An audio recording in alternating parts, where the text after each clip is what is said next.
Vale, y entonces vamos a ahora leer Romanos 8 de 1 a 11. Ahora pues ninguna condenación hay para los que están en Cristo Jesús, los que no andan conforme a la carne, sino conforme al Espíritu. Porque la ley del Espíritu de vida en Cristo Jesús me ha librado de la ley del pecado y de la muerte. Porque lo que era imposible para la ley, por cuanto era débil por la carne, Dios enviando a su Hijo en semejanza del carne de pecado y a causa del pecado, condenó al pecado en la carne, para que la justicia de la ley se cumpliese en nosotros, que no andamos conforme a la carne, sino conforme al Espíritu. Porque los que son de la carne piensan en las cosas de la carne, pero los que son del Espíritu en las cosas del Espíritu. Porque el ocuparse de la carne es muerte, pero ocuparse del Espíritu es vida y paz. Por cuanto los designios de la carne son enemistad contra Dios, porque no se sujetan a la ley de Dios, ni tampoco pueden, y los que viven según la carne no pueden agradar a Dios. Mas, o sin embargo, vosotros no vivís según la carne, sino según el Espíritu. Si es que el Espíritu de Dios mora en vosotros, y si alguno no tiene el Espíritu de Cristo, no es de él. Pero si Cristo está en vosotros, el cuerpo en verdad está muerto a causa del pecado, mas el Espíritu vive a causa de la justicia. Y si el Espíritu de aquel que levantó de los muertos a Jesús mora en vosotros, el que levantó de los muertos a Cristo Jesús vivificará o dará vida también a vuestros cuerpos mortales por su Espíritu que mora en vosotros. Oremos. Padre, te pedimos que obres en esta mañana, que te necesitamos y tenemos una gran necesidad de todo lo que tú quieres enseñarnos, de todo lo que tenemos que saber, de tu palabra, de tus enseñanzas, de tu evangelio. Y te pedimos que nos ayudes a entender tu palabra, que por medio de tu Espíritu Santo también que nos animes y que obres en cada uno de nosotros. Y te lo pedimos en el nombre de Jesús. Amén. Pues estaba pensando esta semana un poco, pero también comencé la semana pasada en pensar en este tema. ¿Qué es lo que me da ilusión? Ahora, alguien de América Latina me había dicho, a lo mejor la palabra ilusión se usa de una manera diferente allí. ¿Qué es lo que me anima? ¿Cuáles son las cosas que deseo ver o hacer o disfrutar, las cosas de las que quiero disfrutar? ¿Qué es lo que me da ilusión? Una expectativa de tener algo bonito, alguna cosa que me gusta. Y estaba pensando, hay muchas cosas. Tengo 4 hijos y me da mucha ilusión. Tengo 3 nietos. Y me da mucha ilusión. Tengo un yerno y nuera fija. Nuera que viene este verano, hay una boda. Todo eso me da ilusión. Hay cosas que no me dan tanta ilusión. Comer bien. No sé, ¿hay algo que te da ilusión? Estar con familia, buena comida. Ir allí a los Estados Unidos, estos ahí, comer una comida favorita brasileña, o alguna cosa, tener a los nietos aquí en Navidades. Muchas cosas que nos dan ilusión en nivel humano. Y espiritualmente nos levantamos por la mañana, ¡ay, qué ilusión! Puedo leer mi Biblia esta mañana y orar, tener comunión con Dios. Pero hay algo en este versículo que debe de verdad ser como una base, un fundamento de la ilusión que tenemos en esta vida. Es lo que dice aquí. Una gran declaración. No hay condenación para los que están en Cristo Jesús.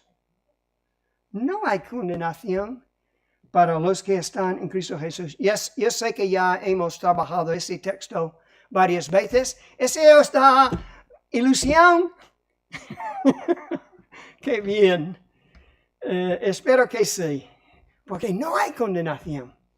No dice no hay condenación para nadie. o no hay condenación para todo el mundo, porque habla en Juan, dice, pues el que cree no está condenado, pero el que no cree ya ha sido condenado. Entonces hay condenación, pero no hay condenación para los que están en Cristo Jesús. También este texto va a aclarar un poco de quién está en Cristo Jesús. Pero esa es la declaración que tenemos aquí. Hago la pregunta.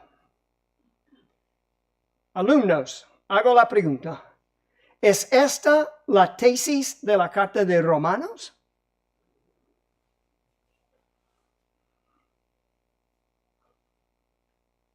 ¿Que no hay condenación en Cristo Jesús? ¿Es esta la tesis? Ajá, todo el mundo, ya veo que sabéis que hay truco en este tipo de preguntas. ¿Es esta la conclusión de Romanos, la proposición que se mantiene con razonamientos? Porque sabéis, Romanos es una serie de preguntas, y algunos dicen, pues quizás preguntas hipotéticas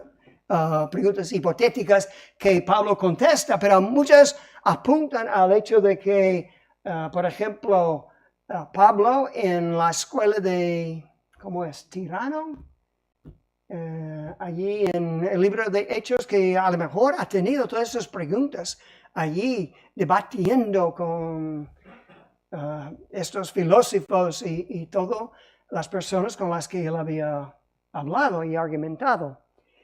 Entonces, esa es la idea central, el tema principal de Romanos, y la respuesta es no. Y voy a explicar por qué no. Todos los eruditos, por lo menos donde yo lo he buscado, dicen que la idea principal se expresa en los versículos Romanos 1, 16 y 17. Ese sí es como el tema, la idea central, que dice, porque no me avergüenzo del Evangelio, porque es poder de Dios para salvación a todo aquel que cree, al judío primeramente y también al griego. ¿Por qué? Porque en el Evangelio la justicia de Dios se revela por fe y para fe, como está escrito, mas el justo por la fe vivirá. Y ese es un poco el fundamento, la tesis de Romanos. Después, la segunda parte de Romanos 3, quizás es cómo Dios lleva a cabo, de otorgarnos, de imputarnos su justicia y salvarnos y redimirnos y justificarnos y darnos la vida eterna. Pero llegamos, y otro resultado de esto es tenemos paz con Dios, Romanos 5. Pero los eruditos llaman esto como el gran logro del Evangelio.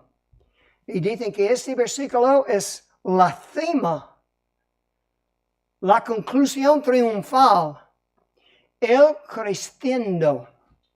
Y por eso he puesto en el correo esta mañana, el WhatsApp, título como el crescendo, porque ese es lo que es el versículo. Es finalmente la declaración del veredicto. Y el veredicto por la obra de Jesucristo y por medio de la fe es: no hay condenación. No hay condenación. Hay paz con Dios, como hemos visto en ese texto. Paz. Paz que dice vida y paz, vida eterna y paz. Es el resultado de lo que Dios está haciendo. Ahora, después de la declaración del veredicto, hay muchas explicaciones, y lo he marcado aquí en esta página, en esta hoja.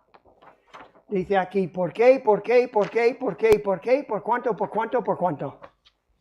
Entonces hay muchas explicaciones de la idea de que no hay condenación. Pero lo que vamos a hacer es verlas en una manera muy general. muy resumida para no perdernos en los detalles.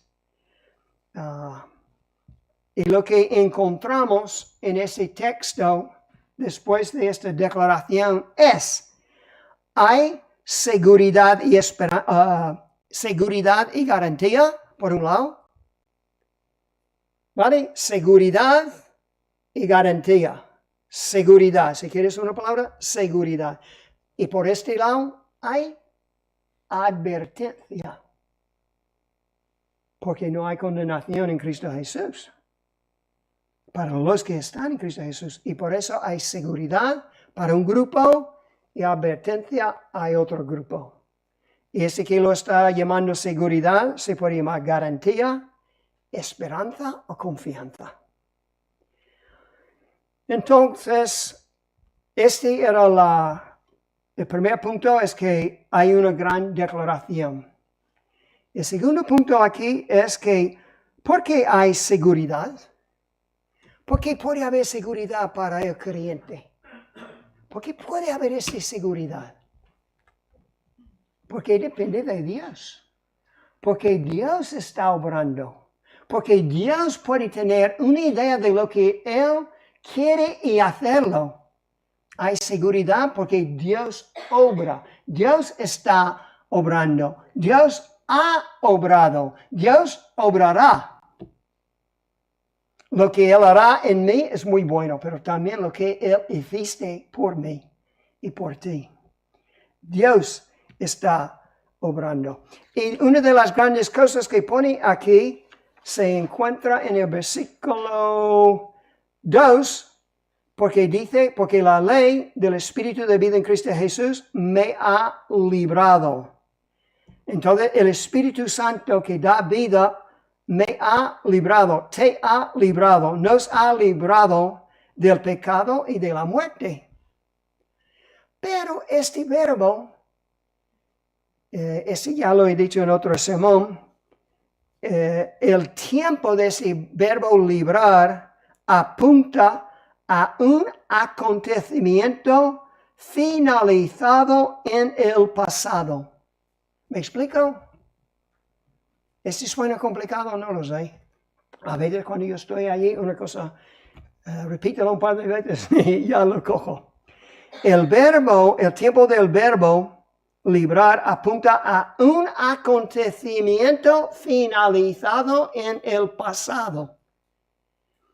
Entonces, Dios me ha librado, nos ha librado, nos libró. Nos libró. Un acontecimiento finalizado en el pasado, cuando Dios nos libró. Y tiene que ser Dios quien está obrando, porque, y hemos dicho esto en otras palabras muchas veces, la ley no es capaz. La ley no es capaz de salvarnos ni transformarnos. Es capaz de guiarnos. Es capaz de llevarnos a Cristo, pero no tiene poder en sí misma la ley de salvarnos o transformarnos. Solamente es como el libro de las normas que puede guiarnos, vernos a donde debemos ir y mostrarnos que nadie llega. Mostrarnos que no somos capaces. ¿Qué dice allí? ¿Lo veis? ¿No? ¿Lo habéis visto en 8.3? Dice, porque lo que era imposible para la ley, era imposible, porque era débil por la carne. ¿Por cuánto era débil por la carne? Dios enviando a su Hijo en semejanza de carne de pecado y a causa del pecado, condenó al pecado en la carne. Pero Dios sí puede hacerlo. La ley no. Tiene que ser Dios porque era imposible. Entonces dice que Dios condenó al pecado, lo anuló, lo perdonó, lo arregló, hizo todo lo necesario para librarnos del pecado, las consecuencias del pecado, de librarnos de la muerte eterna. De librarnos de la perdición. Entonces, era imposible para la ley, pero Dios lo ha hecho. Él nos ha librado, nos libró del pecado y sus consecuencias. Y más adelante en Romanos 8 y 9, si llegamos ahí un día, vamos a ver lo maravilloso que es la obra de Dios. Entonces hay una gran declaración y hay seguridad porque Dios está obrando. Número 3, también Dios no solamente obra por qué algunas cosas, obra para qué. ¿Lo habéis visto allí? Hay una frase allí, ¿para qué? Lo vemos allí en versículo 4, que dice, para que la justicia de la ley se cumpliese en nosotros, que no andamos conforme a la carne, sino conforme al Espíritu. Uy, ¿qué quiere decir esto? Para que la justicia de la ley se cumpliese en nosotros. Que vemos aquí, lo que yo quiero decir, una meta de Dios, una finalidad, un propósito, una cosa que Dios va a llevar a cabo. Pero la pregunta es, ¿en qué sentido se cumple la justicia de Dios en nosotros? ¿Lo habéis pensado una vez? ¿Habéis llegado a este versículo antes y habéis pensado, madre mía, ¿qué quiere decir eso? Porque hay, yo creo que un par de interpretaciones equivocadas. Para que la justicia se cumpliese en mí, quiere decir que yo puedo ser perfecto. Creo en Jesús y la ley siempre se cumple en mí. Ese es un extremo. Otro extremo es, solamente se cumple en el hecho de que Cristo murió por mí. Y yo creo que no es ninguno de estos que Jesús sí cumple toda la justicia de Dios. Y no creo que nosotros podamos ser perfectos. Lo que yo creo que quiere decir es que la justicia de Dios se cumple en nosotros de una manera general. De una manera, quizás, uso una palabra que no se usa mucho en círculos bíblicos porque no nos gusta esta idea, pero se cumple de una manera relativa. Pero la justicia de Dios se cumple de nosotros de una manera imperfecta, de una manera parcial, de momento. Es lo que yo creo que quiere decir. Y yo he usado esta ilustración muchas veces, que no creo, lo hemos visto en 1 de Juan, algunos estudios, que nadie puede decir que no tengo pecado. Nadie puede decir nunca he pecado. Y nadie puede decir, como un pastor me dijo un día, que él nunca pecaba. Yo no peco. Nunca. Y no sé si alguna vez había pecado o se había enfadado con alguien, pero me dijo que nunca pecaba. Y no creo que la Biblia enseñe esto. Pero creo que sí enseña una cosa. Enseña que los creyentes tendremos el fruto del Espíritu. Enseña, y esto siempre ha sido mi ilustración. Si el arrepentimiento, si íbamos en esta dirección, la carne, Satanás, rebeldía, hacer que me da la gana, ceguera espiritual, insensibilidad espiritual, en esa dirección, Dios obra en nosotros, nos arrepentimos y vamos en esta dirección. Y en esta dirección, la justicia de Dios se cumple en nosotros porque vamos en esta dirección. ¿Perfección? No. Porque en esta dirección, a veces un poco a la derecha, un poco a la izquierda, un poco a la derecha, un poco a la izquierda, pero en esta dirección, no en esta dirección. Y creo que ese es el sentido de que la justicia de Dios se cumple en un creyente, una persona regenerada. Un corazón regenerado no es como un corazón no regenerado. un corazón no regenerado, no con vida nueva, no con este chispa de Dios, con ese milagro que Dios siempre va en esa dirección. Pero con este milagro de la obra de Dios, la convicción del Espíritu Santo, ¿habéis visto? Es el Espíritu que nos da vida y paz. Es el Espíritu que nos lleva en esta dirección, que nos ha encaminado hacia la vida eterna. Y también lo dice que la obra de Dios es para que vivamos en santidad. Esa es toda la idea de los versículos de 9 a 11. Dice, mas vosotros, sin embargo, vosotros no vivís según la carne.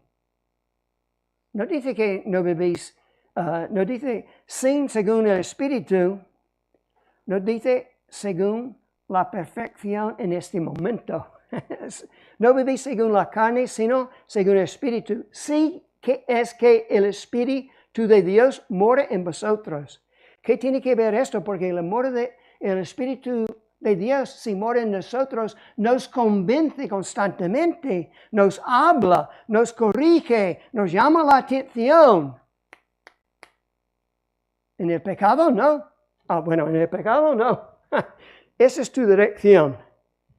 Y esa es la obra del Espíritu Santo. Y es una obra que Él hace con fuerza y poder. Obra en sus hijos para llamarnos a la santidad. Entonces, una gran declaración, no hay condenación, hay seguridad porque Dios está obrando, depende de Él. Dios está obrando, pero con una finalidad, que estemos hechos a la imagen de Dios, que vivamos en santidad. Pero también queremos ver la advertencia. La advertencia. Vemos la gloriosa obra del Espíritu Santo, la gloria de Dios, pero también hay una advertencia. ¿Por qué hay una advertencia? Otra vez repito un poco, porque hay dos tipos de personas. Y lo dice aquí en versículo 8. Los que viven según la carne, que no tienen Espíritu Santo, no pueden agradar a Dios. ¿Por qué no pueden agradar a Dios? Porque piensan como piensan, porque las personas no regeneradas piensan así. Y viven así.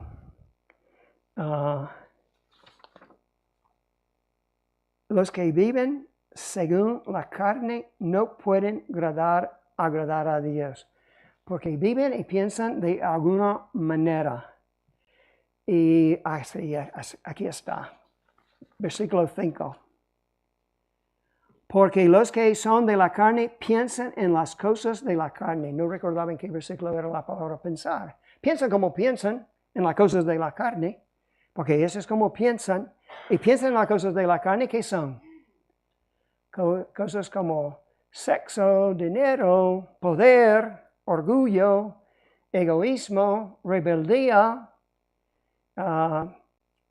Estaba aquí luchando con uno, intentando poner una categoría a un tipo de conducta, y lo que veo es que algunas personas piensan en las cosas que pueden hacer sin sufrir las consecuencias. ¿Eso os suena? ¿Habéis visto esto? ¿Os habéis sentido?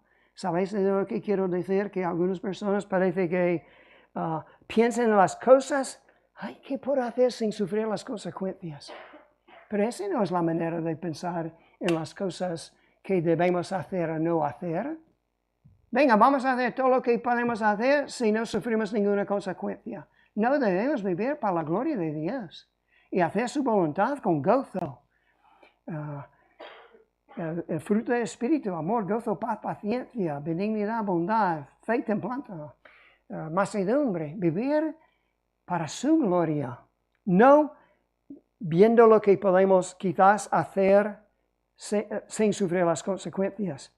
Pero si vives así, una persona que no tiene espíritu, que no ha creído de verdad, que piensa en las cosas que la carne, mire lo que dice en versículo 6. Porque el ocuparse de la carne es muerte. Es muerte. Es la muerte eterna. ¿Qué dice la Biblia? La paga del pecado es muerte. Y la muerte es paga del pecado. Ese es el primer tipo de persona. Esa advertencia viene a ese tipo de persona. Una persona no regenerada, una persona que piensa en las cosas de la carne.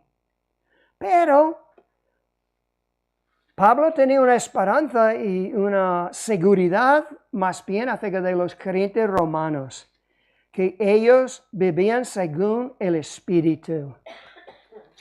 Versículo 9 otra vez, mas vosotros no vivís según la carne, sino según el Espíritu, si es que el Espíritu de Dios mora en vosotros. Y después, aquí Pablo repite la advertencia, y si alguno no tiene Espíritu de Cristo, no es de él. Puede ser miembro de una iglesia, puede ser un miembro de una religión, puede venir a una iglesia evangélica, ser bautizado, pero lo que la Biblia pone es, aquí, si una persona se ocupa de la carne o se ocupa del Espíritu. Si tiene un corazón regenerado o un corazón no regenerado. Entonces, una advertencia muy fuerte. Y en versículo 10 vamos a ver otra cosa. Si Cristo está en vosotros, el cuerpo en verdad está muerto a causa del pecado, mas el Espíritu vive a causa de la justicia. El espíritu de creyente vive a causa de la justicia, primeramente la justicia imputada de Cristo, la justicia que Dios nos regala. Pero después este obra, porque Él está obrando en nosotros una justicia, como yo le he llamado, relativa, en la dirección correcta. Y otra cosa que vemos aquí para la persona regenerada, el creyente verdadero, en versículo 11. Si el espíritu de aquel que levantó de los muertos a Cristo mora en vosotros, el que levantó de los muertos a Cristo Jesús vivificará también vuestros cuerpos mortales por su espíritu que mora en vosotros. ¿Veis lo que hay aquí? Es un poco difícil, yo tenía que leer en varios comentarios para asegurar lo que quiere decir eso. El que levantó de los muertos a Cristo Jesús vivificará o dará vida también a vuestros cuerpos mortales. Entonces lo que ese es por la obra de Dios hay una garantía de resurrección. ¿Cuántos de aquí vamos a morir? Bueno, no tenéis que levantar la mano. ¿Y cuántos de nosotros vamos a lo que llama la Biblia la primera resurrección? Esa es la resurrección de los creyentes para estar con Cristo. La Biblia también habla de una segunda resurrección, aunque no usa esta frase, y es levantar a los pecadores de la muerte para el juicio. Entonces, lo que está enseñando ese texto, ¿tienes el Espíritu? Primera resurrección, aleluya. Pero, advertencia, si no tienes Espíritu, no hay primera resurrección. Solamente una resurrección al juicio.